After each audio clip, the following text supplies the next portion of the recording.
पद्मिनी भर्त्रे आयुरारोग्यदायिने हर्षवल्ली निवासाय सूर्यदेवं तव सुप्रभातम् उत्तिष्ठोत्तिष्ठ चायेश उत्तिष्ठ उषयोज्ज्वल उत्तिष्ठ पद्मिनी कान्त लोकानां मङ्गलं कुरु मातः समस्त जगतां मधुकैटभारेः सव्येतराक्षी परितोषिणि पद्मनीड्ये नाथानुबद्ध भुवनावनबद्ध दीक्षे प्रत्यक्ष दैवतरमे तव सुप्रभातम् छाये किलाश्रित वरप्रद कल्पकल्पे विस्वाप्तधाम निलयामल दिव्यभासे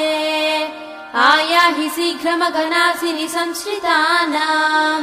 श्रीसूर्यदैवतरमे तव सुप्रभातम्।